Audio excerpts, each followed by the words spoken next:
Hello everyone, আসসালামু আলাইকুম। আজকে আপনাদের দেখাবো কিভাবে সেলফ অ্যাপ থেকে মোবাইল রিচার্জ করবেন। তো তার জন্য আপনাদের প্রথমে সেলফ অ্যাপটি ওপেন করতে হবে।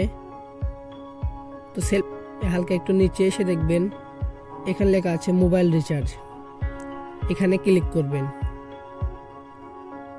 মোবাইল রিচার্জে ক্লিক করার পর এমন একটা ইন্টারফেস হবে, এখানে লেখা আছে মোবাইল নাম্বার, টাকার পরিমাপ, অপারেট নির্বাচন করুন, প্রিপেড অথবা পোস্টপেড নির্বাচন করুন। তো এখানে আমার নাম্বার লিখে দিচ্ছি, এখানে যে আপনি যার নাম্বারে মোবাইল রিচার্জ করে দেবেন তার নাম্বারটি দিবেন। তো আমি আমার নাম্বারটা লিখে দিচ্ছি।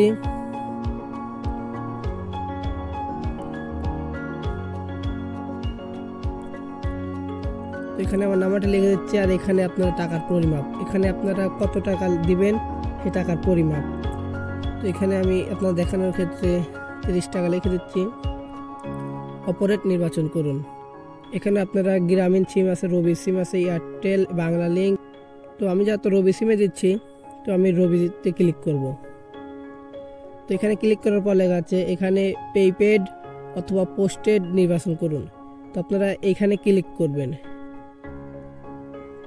এখানে ক্লিক করার পর এখানে আছে প্রিপেড, এখানে ক্লিক করবেন। এখানে ক্লিক করার পর এখানে লেখা আছে পরের ধাপে যান, এখানে ক্লিক করবেন। তো এখানে ক্লিক করার পর দেখবেন এমন একটি ইন্টারফেস হবে। তো এখানে লেখা আছে চাপ দিয়ে ধরে রাখুন। তো এখানে চাপ দিয়ে ধরে রাখবেন।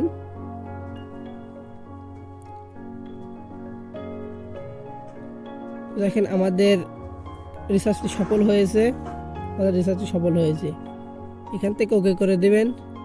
আর এমনই কিছু কাজের গাইডলাইন পেতে আমাদের স্ক্রিনে দেখানো হোয়াটসঅ্যাপ নাম্বার অথবা ডিসক্রিপশন বক্সে দেওয়া লিঙ্কের মাধ্যমে যোগাযোগ করবেন। আর কমেন্ট বক্সে অবশ্যই বলবেন আগামীতে কোন ধরনের ভিডিও পেতে চান। আর ভিডিওটি ভালো লাগলে অবশ্যই লাইক, কমেন্ট এবং সাবস্ক্রাইব করে দিবেন। ধন্যবাদ।